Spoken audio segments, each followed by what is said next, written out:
Técnicas de diagnóstico de proteínas. ¿Qué son? Es un tipo de método o prueba que se usa como ayuda para diagnosticar una enfermedad o infección mediante el uso de proteínas.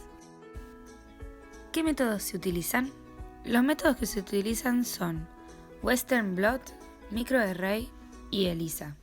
Ahora explicaremos cada una de ellas. Empezamos con Western blot. ¿Qué es? Es una técnica utilizada para identificar una proteína en una muestra con varias proteínas. ¿Cómo funciona? Primero, las proteínas de la muestra se separan por electroforesis. Pero, ¿qué es la electroforesis? Es una técnica para la separación de moléculas según su movilidad en un campo eléctrico. Después, se utiliza un anticuerpo específico para detectar la proteína de nuestro interés. Y, por último, se va a obtener información del peso molecular y la cantidad relativa de la proteína en la muestra. ¿Cuándo lo usamos? Lo usamos cuando queremos saber si nuestra proteína de interés está en esa muestra, o cuando queremos saber si el tratamiento aumenta o disminuye el nivel de expresión de la proteína, cuando queremos saber cómo varía el nivel de expresión de las proteínas, o también cuando queremos detectar si es una muestra patológica o no. Ejemplos son el VIH, la vaca loca o el Lyme. El segundo método son los microarrays. Son una herramienta fundamental para el análisis de la expresión génica a nivel genómico.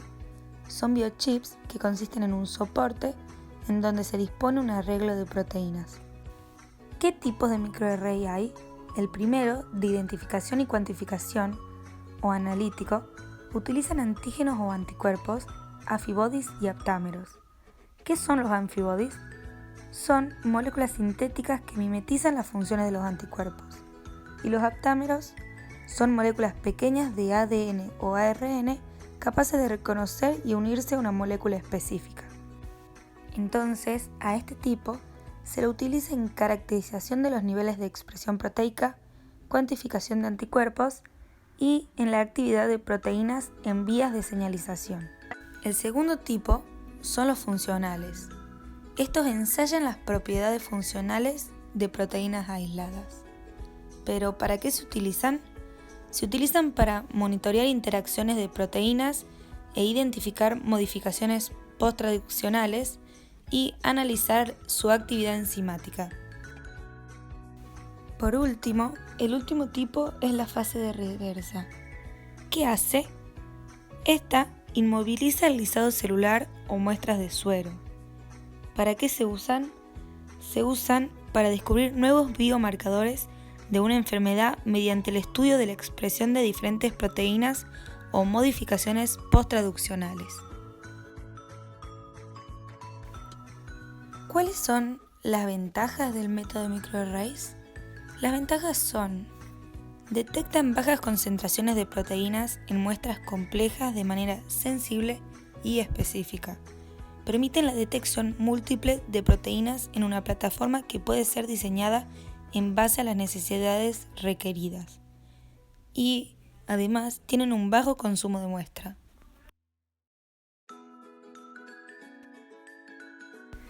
Y por último, el método ELISA. ¿Qué es?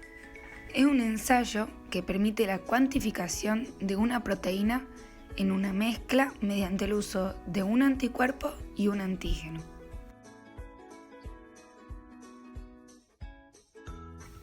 El fundamento es la especificidad de la unión anticuerpo-antígeno, al igual que el Western blot. El procedimiento es mucho más sencillo y rápido, aunque de menor sensibilidad.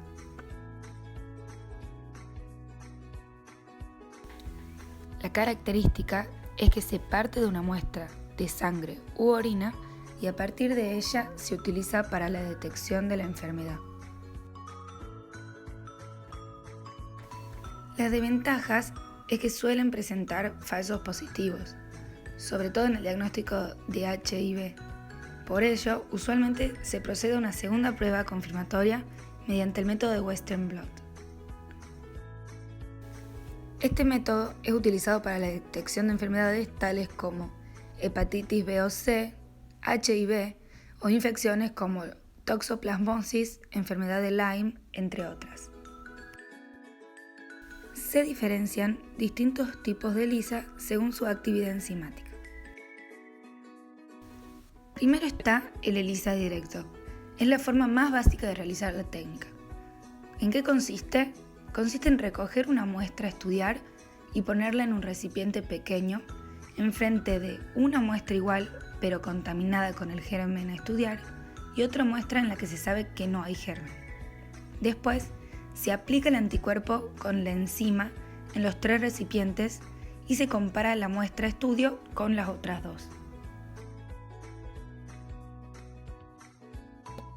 Segunda, se encuentra la ELISA indirecta. Esta se realiza de forma similar a la ELISA directa, pero en este caso se añade primero un anticuerpo sin enzima y después uno con enzima. De esa forma, la señal que emite la enzima es mucho más potente y la prueba es más sensible.